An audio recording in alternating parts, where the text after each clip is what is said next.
꼭 지켜주세요. 저작권 및 초상권. 여러분, 강의하기 전에 저작권 및 초상권에 대해 꼭 지켜줄 예절을 안내하겠습니다. 첫 번째, 특강과 관련된 영상의 일부를 불법으로 캡처하거나 유출할 경우. 두 번째, 강의에서 제시된 자료를 무단으로 타인에게 제공할 경우. 세 번째, 강의 관련 영상이나 내용을 타인 또는 타반에게 보여줄 경우 학생들도 법적으로 문제가 될 수 있음을 알려드립니다. 그러므로 특강에서 제공한 영상과 사진을 학습의 목적으로 사용하시고 그 어떤 2차적 작업을 하지 않기를 당부드립니다.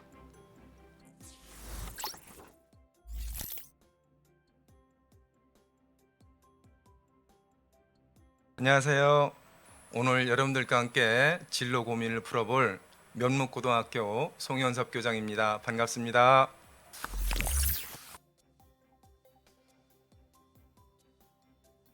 우리 중학교 친구들이 지금 고입에 앞서서 많은 고민들이 있을 것 같아요. 우리 딸아들은 꿈이 뭐니? 넌 뭘 하고 싶니? 네, 이런 거에 대한 뭔가 막연한 친구들도 막연한 고민들이 많을 것 같아요. 중학교는 진로 단계로 진로 탐색 기간이란 말이에요. 진로 탐색 기간. 그렇죠.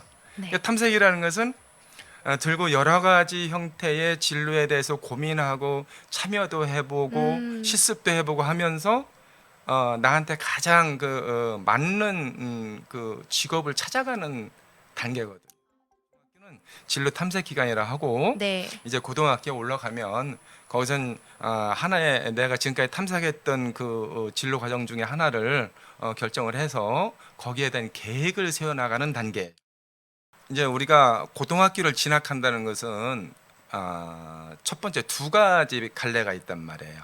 네. 그야말로 말씀하신 대로 대학 진학을 목적으로 상가박 진학을 목적으로 가는 아이들과 네. 하나는 또 누가 있을까요? 반대로. 대학 진학 목적이 아니라 취업 목적인가요? 그렇지. 네, 직업을 갖는 아이들. 아, 네. 그래서 우리가 갈래를 크게 두 개로 쳐야 돼요. 네. 선생님 또 이런 경우가 있을까요? 사실 저 고등학교 안 가고 싶어요. 정말 이 학생이 능력이 탁월하고 한 방향성이 있고 자기 주도적으로 뭘 할 수 있는 학생 같으면 나는 너의 결정을 충분히 존중해. 지지하고 응원한다. 네. 그러나 반대로 모든 걸 이제 내려놓고 뭔가 하기 싫어. 아, 그런 학생들에 대해서는 그래도 고등학교는 가야 되지 않겠니? 아. 하면서 이렇게 설득하는 작업이 필요한 거죠. 그렇군요. 자, 그러면 선생님, 저희 친구들이 네. 고등학교를 선택하기 전에 알아야 될 정보들이 참 많은데요. 이게 해가 거듭될수록 대입 전형도 굉장히 많이 바뀐단 말이죠. 네. 네, 계속 바뀌고 있는데 올해는 대학 입시가 어떻게 작년도와 변화가 됐는지 혹은 새로 추가된 것들이 있는지 좀 궁금해요, 선생님. 올해 여러 가지 대입 정책이 많이 발표가 됐죠. 그런데 대학 입시 정책은 4년 예고제라 그래서 우리 중학생들이 이제 대학에 갈 그 시점을 기준으로 해서 정부에서 기본 계획을 다 발표하게 돼 있어요. 네. 그래서 사전에 우리 학생들이 올해 입시에 대해서 알고 싶으면 각 대학의 홈페이지라든지 아니면 서울시 교육청의 진로 홈페이지라든지 이런 정보를 공유할 수 있는 그런 쪽에서 한번 정보를 얻어가는 것도 좋고요. 올해 가장 시큰하게 이제는 학생들한테 다가오는 게 정시 확대잖아요. 근데 이 정시는 수학능력 시험 점수라는 이 하나의 네. 평가 항목, 단일 항목으로 이 학생이 대학의 학부를 결정하는 굉장히 중요한 자료잖아요. 네. 근데 기존에 지금까지는 수시 전형이다 그래서 고등학교 때 자기가 공부한 내신 성적과 네. 활동한 비교과 기록을 가지고 학생들을 많이 선발을 했단 말이에요. 네. 거기에다가 뭐 논술고사도 좀 첨삭을 하고 해서 그 인원이 올해 같은 경우는 78%를 뽑아요. 그런데 우리 학생들이 중학교 학생들이 대학에 할 때쯤 되면 거의 정시가 50% 가까이가 될 겁니다. 그러면은 그거에 따라서 혹시 그 대입 전형 자료의 변화나 수능 체계의 변화도 선생님 있을까요? 그럼요. 네. 왜 그러냐면 이게 그 제도가 바뀌면 네. 당연히 부수적으로 네. 전형 자료도 많이 바뀌고 그다음에 대학에서 요구하는 것들도 많아져요. 또 거꾸로. 그죠, 그죠. 그래서 아마 우리 사회자님이 고등학교 다닐 때보다도 지금은 굉장히 학생부 기록은 많이 이제 다이어트 돼 있어요. 간소화되거든요. 네. 예전 같으면 한 2,000자 기록하던 것이 항목당 네, 1,000자로 줄어들고 또 1,000자 기록하던 것이 500자로 줄어들고 이래요. 그러니까 이걸 역으로 되짚어 말씀드리면 대학에서 그 기록을 보고 학생들을 선발해야 되는데 네, 그게 많이 줄어들어 있기 때문에 네. 거꾸로 고등학교에 가서 얼마나 열심히 공부하느냐 내신 성적 이걸 이제 아. 학업 성취도라고 그러는데 그게 굉장히 아. 중요해요 사실은. 지금 아이들은 음. 문이과가 없어졌다는데 혹시 수능 선택 과목 지정이라는 게 이게 무엇을 의미하는 걸까요? 아, 네. 우리 중학교 학생들이 공부하게 될 교육 과정이 2015 개정 교육 과정이에요. 2015 개정 교육. 그렇죠. 현재 고등학교 올해 네. 3학년 아이들이 첫 해 졸업생들이에요. 아. 교육 과정은 일정한 주기로 이렇게 개정되거든요. 네. 변화가 와요. 네, 네. 그래서 이 교육 과정의 특징이 뭐냐면 우리 사회자님 다니실 때는 문과 이과가 있었잖아요. 네. 문과 이과 없이 1학년은 공통 과정. 그리고 2, 3학년은 학생들이 선택한 교육 과목을 네. 선택해서 배울 수가 있는 선택 교육 과정으로 이루어져 있어요. 네, 네. 예. 그래서 전체적으로 이제 우리 학생들이 그러면 문이과가 완전히 없어진 거 아니냐? 네. 예, 고등학교는 사실 이것을 통합교육 과정에서 없앴어요. 네. 그러니까 문과 학생들도 수학의 높은 수준, 과학의 높은 수준을 내가 선택만 하면 들을 수 있는 거죠. 대학의 수강 신청처럼. 아. 또 이과 학생들도 특별하게 사회 과목에서 경제 과목을 듣고 싶다 그러면 내가 선택해서 들으면 돼요. 아, 그렇군요. 그런데 고등학교는 이렇게 네. 통합 과정이 됐는데 대학은 음. 아직도 문이과 계열 체계로 되어 있잖아요. 그죠. 예, 이걸 계열 분류라고 그러는데 네. 대학은 모든 종류의 계열 분류 체계로 되어 있어요. 인문사회 과정, 공학과, 이학공학 과정, 의치한 과정 이런 과정으로 되어 있잖아요. 그러니까 결국은 대학 입시라는 것은 우리가 이 대학의 계열 분류를 예외로 두고 할 수는 없는 거예요. 자, 그렇다면 네. 대학의 입장에서 보면 아무리 통합 교육이라 하더라도 우리 대학의 이공대나 자연대 올 때 과연 수학을 안 하고 과학을 안 하고 올 수 있을까? 그래서 어렵죠. 이제 네. 교육 과정은 그렇게 고시가 됐지만 그죠. 네. 대학에서 요구하는 거예요. 그죠. 우리 대학에 이공대나 자연대 오려면 수학의 특정한 교육 과목, 예를 들어서 미적분이라든지 기하 중에 하나 선택해야 돼. 네. 아니면 사회나 과학을 통합해서 아예 두 과목을 보게 돼 있거든요. 네, 네. 그러니까 사회 두 개를 봐도 되고 사회 하나, 과학 하나 봐도 되고 과학 두 개를 선택해야 돼. 현실적으로 그렇게 만들었는데 네. 정말 이공대 사회 두 개 선택한 아이들이 와서 공부를 잘해낼 수 있을까 고민이 되죠. 그러니까 그죠. 이제 많은 대학이 우리 대학에 이공계 쪽으로 오려면 과학 두 개 선택해서 수능 봐야 돼. 이렇게 한 것이 수능 선택 과목 지정이라고 그래요. 아, 그렇군요. 선생님의 얘기를 들어보니까 뭔가 이해가 쏙쏙 됩니다. 이게 수능 선택 과목이라 그러면 뭐지 했는데 이렇게 얘기를 들으니까 선생님 이해가 잘 되네요. 예. 네. 고등학교 교육 과정의 이해도 필요할 것 같은데요, 선생님. 고등학교 교육 과정은 어떻게 구성이 되어 있나요?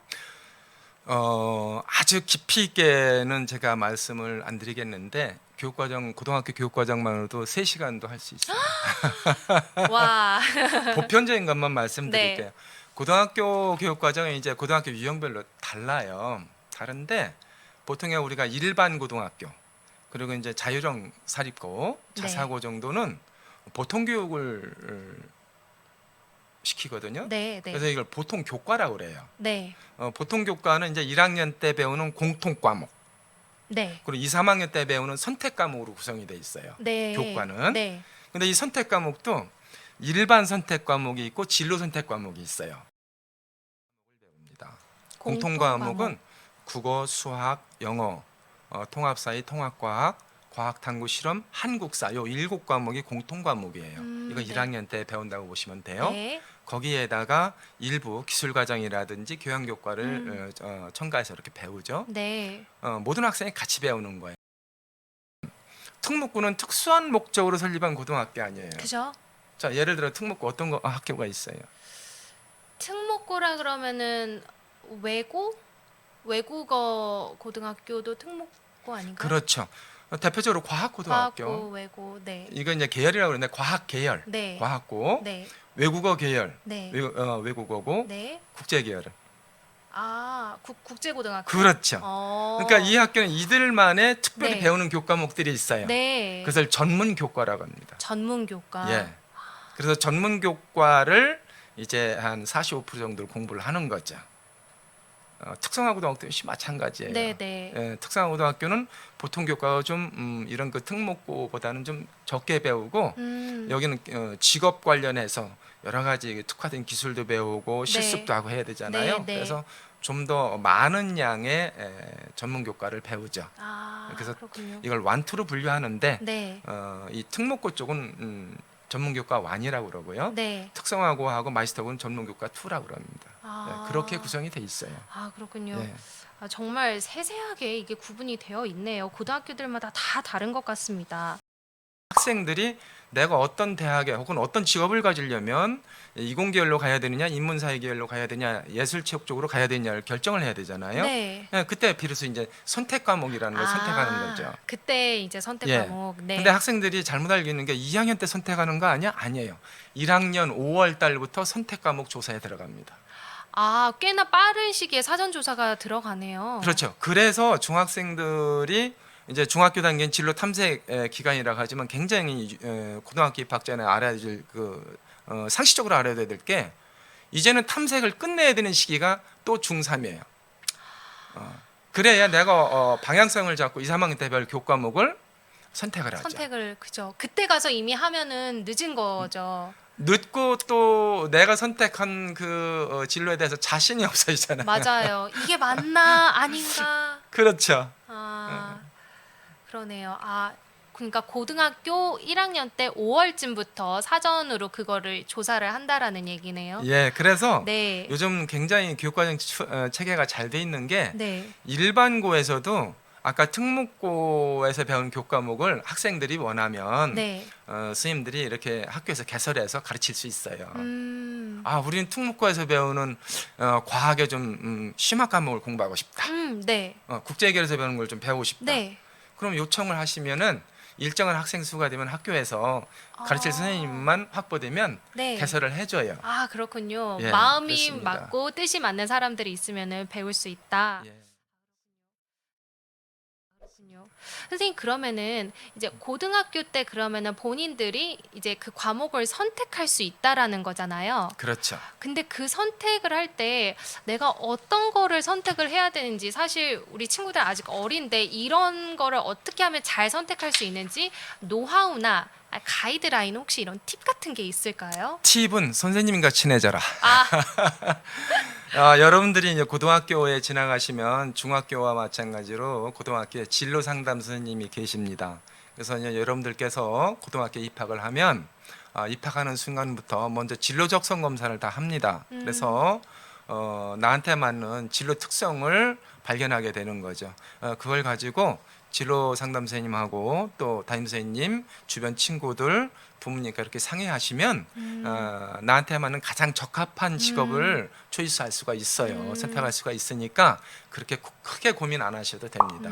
또 교과목 선택에 관련해서도 여러분들이 공부하는 게 아닙니다. 이제 고등학교에서 많이 준비를 하고 있습니다. 여러분들 설명회도 가질 거고 또 여러분들 부모님을 대상으로 설명회도 할 거고요. 또 선생님들 연수도 해서 충분히 상담이 이루어질 거라고 확신을 합니다. 많이 고민을 하고 그거를 많이 나누고 공유를 하면은 우리 친구들도 자기에게 딱 맞는 거를 분명히 찾을 수 있을 거라는 생각이 예, 드는데요. 걱정하지 말고 지나가십시오. 네, 알겠습니다. 선생님, 그러면은 고등학교 학업 성취도 그리고 고등학교 학생부의 성적 표기는 이게 어떻게 기록이 되는지 궁금하네요. 가장 관심이 많지 않을까요? 그죠. 학부모님들은 학생 기록부. 굉장히 복잡하게 돼 있어요. 네. 옛날엔 수음이한가 있었잖아요. 예, 그럼 너무 오랜만에 들어요. 우리 사회자님은 이제 9등급, 1등급부터 9등급. 네, 네. 그래서 1등급은 4%, 뭐 2등급은 11%까지, 3등급은 23%, 4등급은 40%, 5등급은 60%까지 이렇게 돼 있는데 고등학교 성적 표기는 다양하게 돼 있어요. 우선 성취도와 등급이 같이 표기되는 과목이 있고 네. 성취도만 표기되는 과목도 있고 그게 표기 안 되는 경우도 있어요. 그래서 네. 보편적으로 성취도는 A, B, C, D, E 이걸 5단계 성취도인데 네. 5단계 성취도에다가 9등급이 주어지는 과목이 있어요. 많은 과목들이 이제 보통의 일반 과목들이 일반 선택 과목들이 이렇게 표기가 돼요. 그런데 진로 선택 과목은 그냥 A, B, C 성취도 3개로만 표기가 됩니다. 아. 네. 그리고 또 하나 만약에 그러면 등급이라는 것은 1등급이 나와야 되는 인원이 최소한 채워져야 되는데 네. 그 인원보다 적은 인원이 공부할 수 있는 그런 경우가 있어요. 특히 시골의 소학교라든지 아, 그죠. 그다음에 내가 꼭 공부하고 싶은데 어려운 과목을 개설을 했는데 아이들이 듣는 사람이 7명밖에 네, 없어. 별로 없어요. 네. 그러면 학교에서는 그래도 개설을 해줘야 되잖아요. 그죠? 아이들이 요구에 네. 따라서. 네. 그런 경우는 등급이 1등급이 안 나오죠. 안 나오죠. 그럴 때는 어떻게 네. 하냐면 이렇게 가운데 온점을 찍어줘요. 네. 온점만 찍어야 등급이 안 나오고. 아. 그리고 또 하나는 교양 과목이라는 것이 있는데 네. 예를 들어서 뭐 보건, 그다음에 진로와 직업, 그다음에 뭐 논술 이런 과목들이 이제 교양 교육 과목에 해당하는 과목인데 이 교육 과목은 아예 그 성적 표기가 안 되고 패스 페일로만 기록이 돼요. 대면 페일은 없죠. 네. 그러니까 이걸 들었습니다 하는 게 패스예요.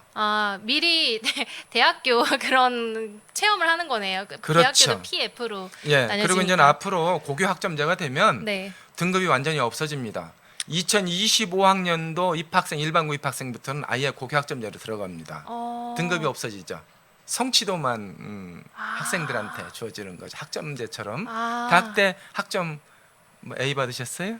A도 받고 아주 안 좋은 것도 받아먹고 다양하게 알파벳을 위에서 아래로 다양하게 받아봤습니다. 예, 이제 고등학교도 그렇게 표기가 되고 네. 이미 올해는 그 마스터고는 고교 학점제로 들어갔어요. 그렇군요. 내년에는 특성화 고등학교. 네. 그리고 2025학년도부터는 일반고 모든 고등학교가 다 이제 고교 학점제로 들어가죠. 그럼 선생님 이거 그냥 저희 궁금한 사항인데요. 1등급부터 9등급까지는 이제 9개의 등급이 있지만 A, B, C는 등급이 좀 줄어들잖아요. 그거는 이제 네. 두 가지 방법이 있는데 네. 보통 그 A, B, C에 우리 컷이라 그래서 커트라인 네, 네. 이걸 분할 점수라고 그래요. 네. 그래서 고정 분할이다 그래서 80점 이상을 A로, 네. 60점 이상을 B로, 네. 그 미만을 C로 이런 식으로 해서 고정 분할을 딱딱 이렇게 잡는 학교도 있고 네. 그런데 등급이 나오는 과목은 고정 분할이 아니라 이 시험이 얼마나 어려우냐 아니면 쉽냐에 따라서 이 분할 점수가 달라져요. 그런 프로그램이 있어요. 이걸 변동 분할이라고 합니다. 네, 네. 이 두 개를 다 쓰고 있죠. 그렇군요. 학교 선생님이 굉장히 어렵습니다. 저 정말 얘기를 듣고 있지만 머릿속에 채우기에 너무 복잡한 내용들이 많은데 우리 선생님들 정말 수고가 많으십니다. 네, 자 그러면은 선생님 2021학년도 고입 전형에 대해서 이제 좀 궁금해지는데요. 네. 네, 제가 알기로는 이제 아까 전에 선생님도 말씀하셨지만 전기가 있고 또 후기가 있다 그랬잖아요. 이 전기 고등학교, 후기 고등학교는 어떻게 구분이 되는 걸까요? 전 사실 개인적으로는 전기 후기 나누는 게 참 어색하다고 생각을 하는데요. 네. 또 법령이 그렇게 돼 있으니까 네. 전기 고등학교는 특목고 중에서는 과학고, 네. 그 다음에 예술고, 체육고가 네. 남아 있고요. 그 다음에 특성화고, 마이스터고 여기까지가 이제 전기 고등학교예요. 네. 그럼 나머지 이제 일반고 또 뭐가 남아 있어요? 자사고 자사고 또 네. 뭐가 남아 있어요? 일반고 자사고 자공고, 자고 자유형 공립고라고 합니다. 자공고 또 굉장히 그렇군요. 중요한 학교 두 개에 빠져 있는데요. 특목고에 들어가 있었는데 특목고에 들어가 있었다고요? 왜 오케이. 외고 맞나요? 외국어고 국제고가 국제고. 이제 후기 고등학교로 학생들을 선발합니다. 그렇군요. 예. 그러니까 전기는 좀 더 일찍 하는 거고 후기는 좀 더 나중에 한다는 예, 거죠. 그렇습니다. 이제 전기 고등학교 보통 10월, 11월 보통 네. 시작을 해서 네. 12월 첫 주에 거의 끝나요. 그럼 이제 12월 첫 주부터는 후기 고등학교 선발을 하는 거죠. 네. 그럼 선생님 고등학교 지원 자격, 입학 지원 자격은 또 어떻게 될까요? 우리가 대학 진학을 하려면은 지원 자격이 어떻게 돼요? 대학 너무 진학- 어려운 멘트를 제가 드리나요? 일단 아니요? 고등학교를 졸업해야 될 거 아니에요. 졸업해야죠. 졸업하고 그 다음에 뭐 그에 맞는 성적과 그에 맞는 실력을 갖춰야 되지 않을까요? 그래서 중학교 역시 마찬가지예요. 네. 고입도 중학교를 졸업할 예정에 있는 학생, 네, 예정자라고 그러죠. 네, 네. 그다음에 중학교를 졸업한 학생들. 근데 그 이후에 또 있는데요. 나 학교 다니기 싫어. 검정고시. 오케이. 네. 그게 이제 중학교 졸업 자격을 취득한 학생이에요. 아, 네, 네. 요 세 그룹들이 이제 고등학교를 지나갈 수 있는 자격이 되는 것이고요. 서울 시내에 있는 고등학교에 오려면 네. 일단 거주지가 서울 시내에 있어야 되고 실제로 원서 작성하기 전까지는 거주지가 서울에 있어야 됩니다. 아, 그럼 서울에 저기 있지 않으면 서울시에 있는 고등학교는 지나기. 현재로서는 이제 전체적으로 그 모든 지역이 그렇듯이 지역 제한을 많이 두죠. 일반고 같은 경우는. 네. 그런 이제 특수한 전국 단위에 모집하는 학생 빼고 서울에 있는 일반고 아, 서울에 있는 일반고. 라든지 네. 서울형 자사고라든지 네, 네. 이런 학교들은 이제 서울에 있는 학생들을 요구를 하는 거죠. 그렇군요. 그럼 선생님 혹시 고입 전형에서 금지가 되는 사항이나 아니면은 좀 이렇게 그 뭐라 그래야 되죠? 이렇게 조심해야 되거나 혹시 안 되는 그런 사례들 같은 게 예를 들면 이중 지원 뭐 이런 거. 그렇죠. 사례가 이중 지원이라는 것은 있을까요? 상대방의 기회를 뺏는 거잖아요. 그죠. 이중 지원은 뭐가 있을까요? 정기고등학교 합격하고 후기 원서 내면 네. 그 이중 지원이잖아요. 그죠. 그 대학에서도 그거는 안 되죠. 그렇죠. 음. 그리고 이제 예를 들어 두 개 학교에 원서를 낸단 말이에요. 하나만 써야 되는데 네. 정기고등학교는 원서를 하나만 써야 돼요. 네. 근데 과학고도 내고 예를 들어서 다른 어떤 거 마이스터고도 내고 음. 한다면 이건 또 문제가 되잖아요. 그러면은 만약에 전기 고등학교 원서를 냈어요. 근데 거기서 떨어졌어요.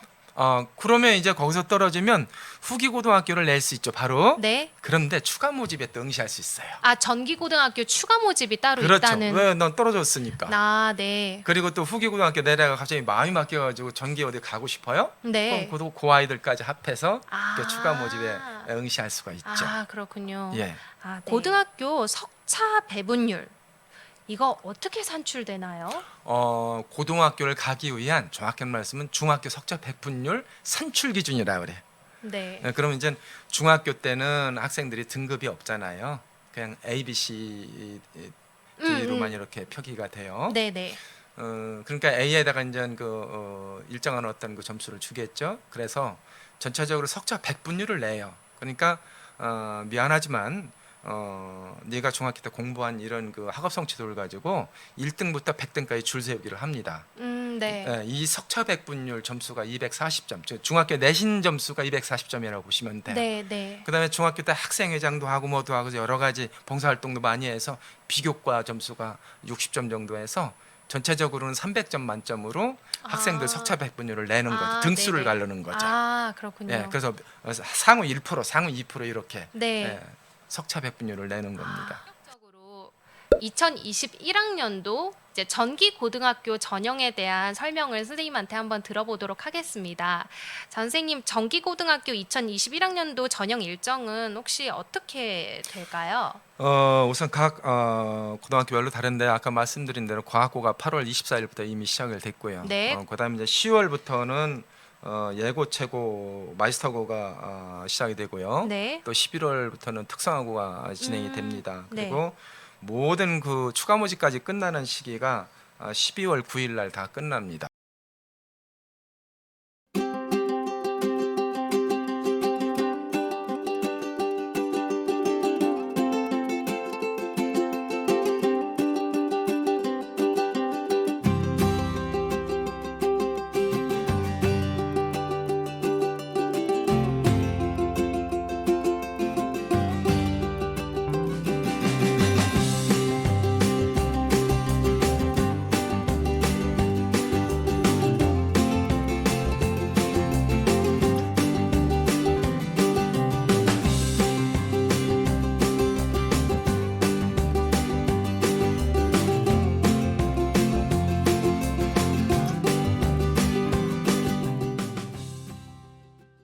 (2021학년도) 후기 고등학교 전형 일정에 대해서 좀 자세하게 선생님. 전체적으로 이제 12월 첫 주부터 시작이 되는데 지금부터 미리 준비를 해놓으시면 될 것 같은데 일반고 그냥 원서만 쓰면 돼요. 일반고는. 네. 그런데 외국어나 국제고 자사고 같은 경우는 그 학교에다 직접 원서를 내야 된단 말이에요. 그러고 가서 자기소개서도 네.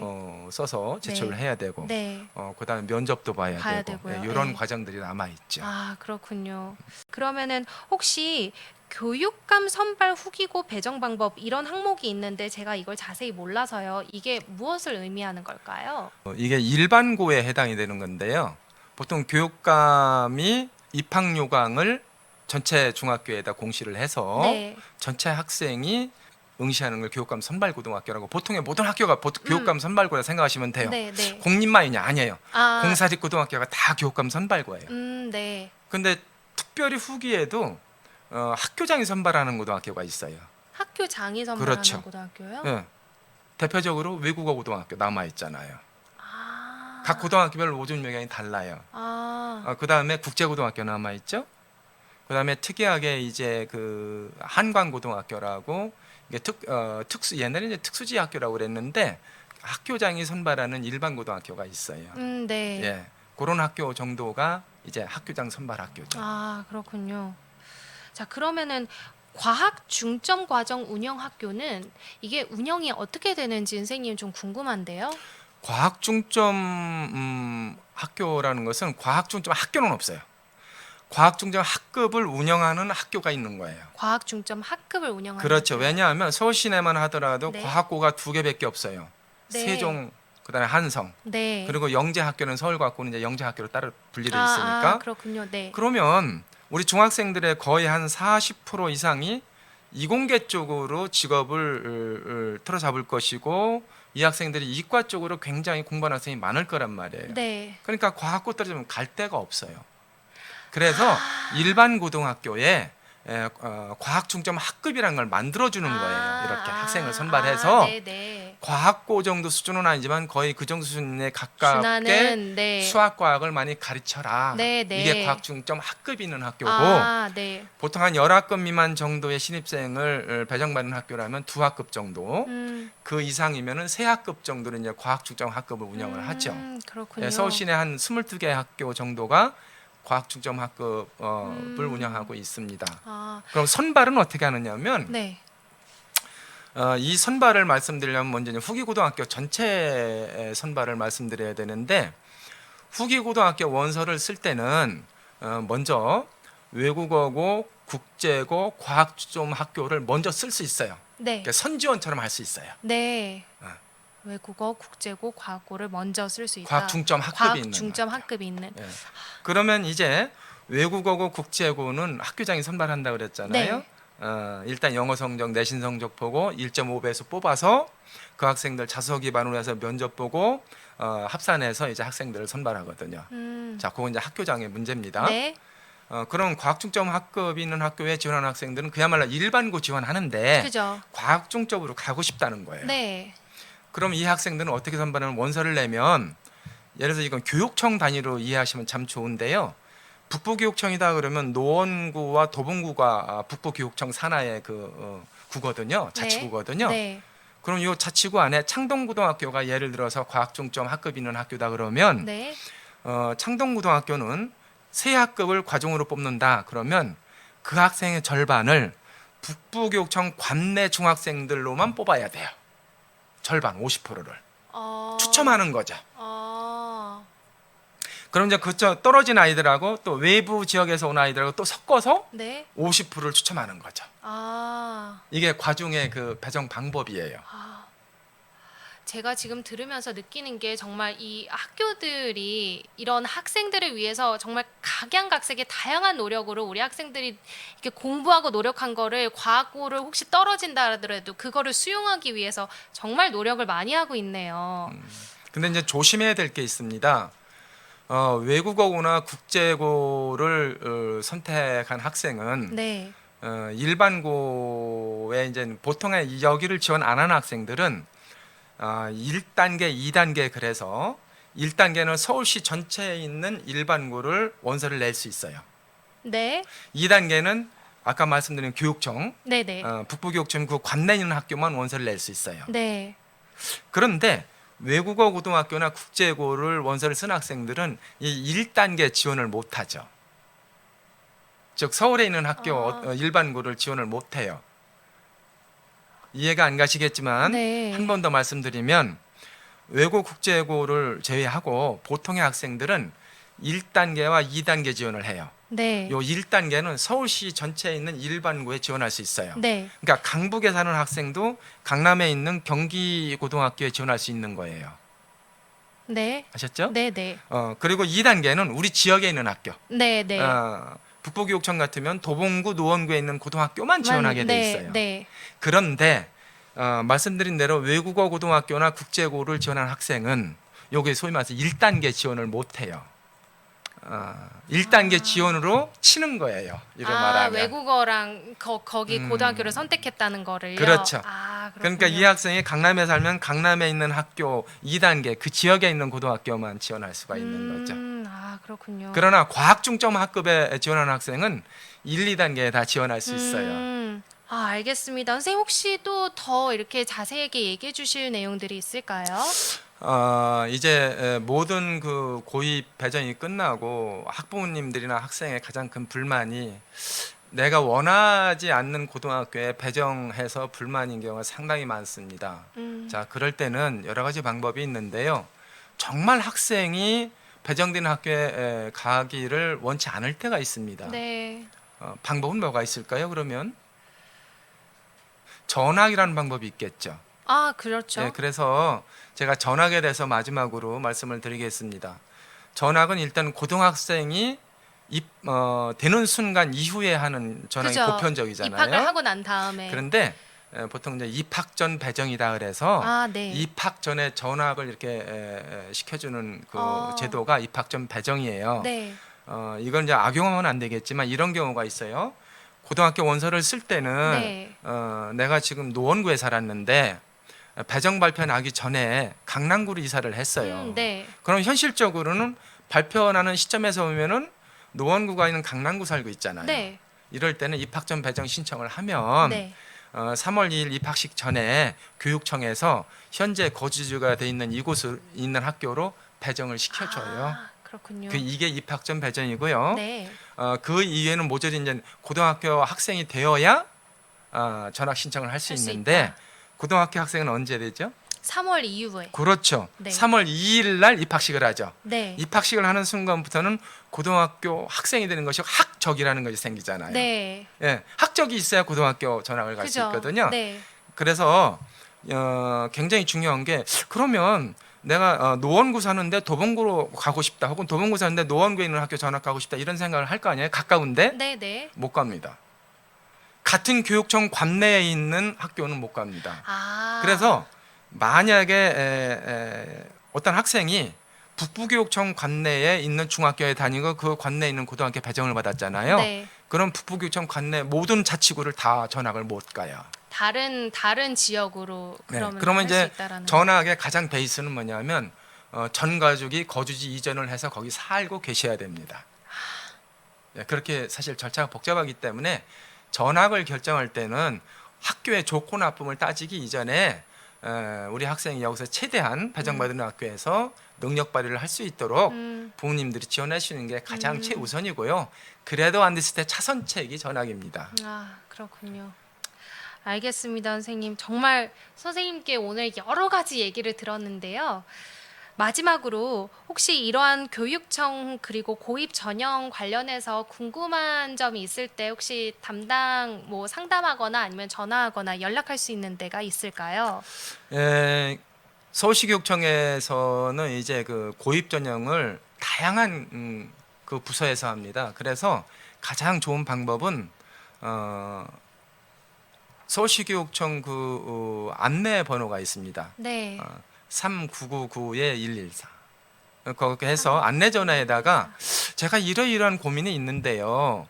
전학을 가려고 그러는데 혹은 뭐를 하려고 그러는데 그 부서를 안내해 주십시오 하면 아주 친절하게 안내를 해 주시고 또 장학사님이나 네. 그 부서의 주무관님들이 친절하게 안내를 해 주세요. 그리고 이제 마지막으로 그럼 고등학교의 정보를 어디에서 얻을까? 학교 알림이라는 사이트가 있습니다. 그래서 이제 뭐 스마트폰으로 간단히 검색도 되고요. 인터넷에 이렇게 학교 알림이 한글로 치시면 학교 알림이 사이트가 뜨고 거기에서 고등학교 명과 그다음에 교육 과정을 보고 싶다 그러면 교육 과정을 이렇게 클릭해서 보시면 되고 또 그 학교의 대학 진학률이 얼마가 될까 이런 것까지 다 볼 수가 있거든요. 그래서 학교 알림이 사이트를 적극 활용해 주시기 바랍니다. 아, 네, 알겠습니다. 와, 지금까지 송현섭 교장 선생님과 함께 했는데요. 정말 오늘 많은 얘기를 들었던 것 같아요. 우리 중학교 친구들의 고민이 무엇인지, 그리고 저는 예고를 나왔지만 정말 이렇게 고등학교가 다양한 전형이 있고 다양한 이런 진로를 선택할 수 있는 이 가지수가 다양하다는 거를 오늘 처음 알았어요, 선생님.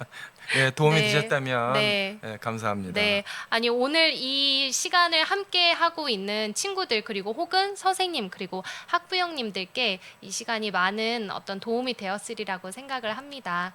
자, 그러면은 오늘 여기까지 이제 강의는 마치고요. 지금까지 사회자 하민우. 예, 면목고등학교 송현석 교장이었습니다. 반갑습니다. 네, 진로 선택 감사합니다. 잘 하십시오. 감사합니다.